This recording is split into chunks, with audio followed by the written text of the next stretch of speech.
Okay guys, here it is, the Team Redcat MT8E-BE6S. Check out the box.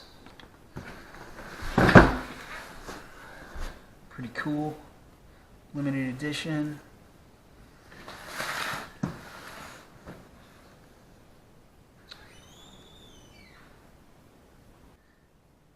This is kind of cool. You guys can look up the specs online, but if you can see that, length 560 millimeters, width 440, height 260, wheelbase 350, ground clearance 88.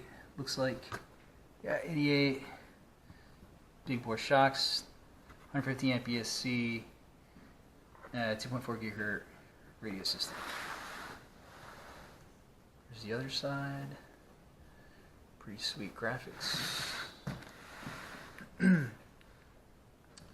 LED headlights. I like that these include the headlights. I think it's cool. Some people probably think it's gimmicky, but I think it's pretty cool.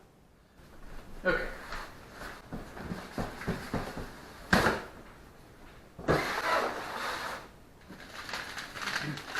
So this, guys, I did open the box earlier prior to moving. I just had some extra. I just threw some stuff in here. Some extra parts I ordered previously. You saw in the video. So we'll set those aside. They did not come. That stuff didn't come with the truck. Just to be clear. My EC5 connectors. Always talking about this. Okay. Again, just extra stuff that I threw in the box. Okay, so this is what you get. This is how it comes. So, looking in the box, that's awesome. It's totally huge. Let's check this out. Nice. Oh my gosh. These tires are freaking enormous. I love it. They smell like new tires. It's got that new RC car smell.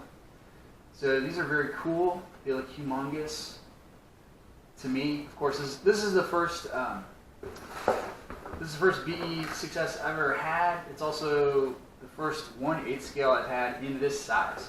I have the, as you guys know, I have the Landslide XTE, but it's not as big as this. So this is super cool. Awesome. Awesome. Okay. So here's a radio. We've got. So this is. It looks and feels very similar to the MT10E. For you guys that have that truck, very, very similar. Actually, this feels a little better. It feels a little bigger, I think.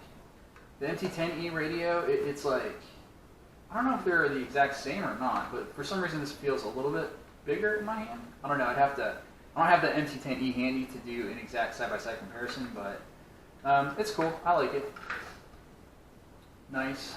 Got your, yeah, it looks like your throttle settings here, and your steering and trim settings here. 3-channel radio. Cool. Okay. So the body's cool. I dig the body. Here, with the body off, you can kind of see what I've done. So, from the factory, it comes with Dean's connectors, Dean's clips, basically. You guys always hear me talk about EC5 connectors, so I've already replaced the Dean's with my EC5s.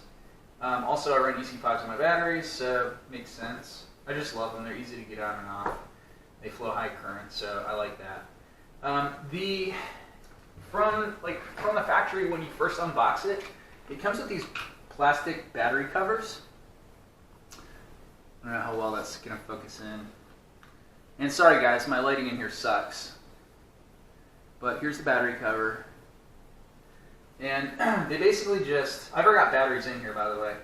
But there are two options. They ship with battery covers, and they just kind of like hinge on these plastic wings. And then, you know, they kind of like go in there. There's like little holes where those wings, you can't do it when you have battery in there, but they would sit in there like that. And then there's also, there's these like two little nipples that stick out, and so these holes, so it kind of fit in there and rotate down like that, and then you would drop like little mini body clips on there to cinch them down. But I think it's unnecessary for me. I'm never going to run it like that. And the cool thing is, for those of you that don't have this truck, Team Redcat ships it with straps, Velcro straps, if you can see that. See, I already got my batteries strapped in there. So, very cool, Team Redcat. Love the straps. Okay, so the truck is totally stock with the exception of the EC5 connectors. I've already added, so this truck doesn't have, the shocks look awesome. I mean, look, they rebound like by themselves. Just, I'm super impressed already. Haven't driven it yet, but just out of the box, awesome. Love it. They are not threaded, which is kind of a surprise to me, kind of for a truck at this level.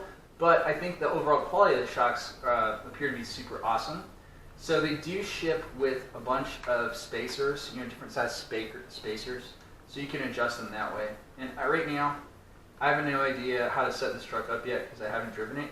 But I could tell out of the box, it seemed like it needed a little more rebound, a little more spring.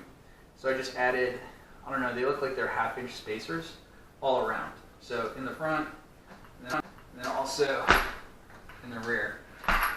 And right now, when I run it, I'm just going to do factory default settings for the time being, until I know how it performs. The only other thing I did, guys, was on the bottom here. If you can see that, this is a huge truck. I'm still getting used to how to hold this thing. On the bottom here, I ordered a set of the steel skid plates. They're machined steel, and they seem to be awesome. I haven't used them yet, obviously, haven't run the truck, but I've read that that's kind of like one of the first upgrades you may want to do. So I went ahead and did that. Your center diff is covered and it's protected, but your output, your drive shafts here are open to the elements or whatever. And I haven't really heard too many complaints about that. But what I did do, I bought. They make a chassis skid plate basically it's a trans tunnel cover.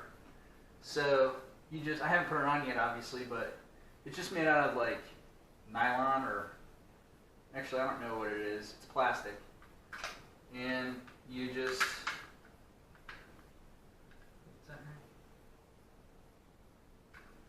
you screw it on there like that.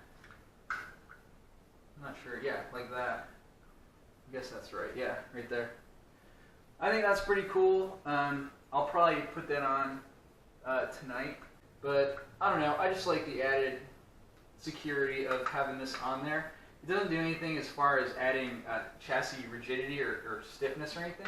It just literally covers that, the drive shafts. And it's not like a watertight seal or anything, but like I've been driving around where I live, there are a lot of new subdivisions that are currently being built, under construction subdivisions. And so what they do at the subdivisions is they have I guess they put a grass seed down, and so they put like shredded straw all over the grass seed. And so as the grass is starting to take root and grow, you still have all this like shredded straw. And it's kind of a hassle because it'll get caught up in my drive shafts and stuff. On the 1/8 scale trucks, it's not really that big a deal, I don't think. Like at least on the Landslide XTE, it's not that big a deal. I'll get a stray couple pieces of straw here and there that I just pull out. But I noticed like on the MT10E, the 1/10 scale, it's kind of a hassle just because it's a smaller truck. It's physically smaller. The hay, if it gets stuck in the dog bones or whatever, it's a hassle. I mean, it doesn't really hurt the truck too much, but I don't like it, and I just don't like the idea of like hay or grass or whatever somehow making its way in there and getting tangled up around the center shafts. the output shafts. So for me, you know, this thing was like 10 or 12, I think it was like $12. I was like, that's worth it. Peace of mind, you know, just cover that hole up. But I'll put that on later. Just wanted to mention it for you guys. Again, it's T-Bone Racing. And yeah, you guys should check them out if you're not aware. So, so that's what I've done. Steel skids, T-Bone Racing, EC5 connectors, and that's it. So, cheers. Hope you enjoyed the video. Hope you found it informative. And I'm super stoked. I'm getting ready to run this thing right now. So, stick around and follow me in the next video.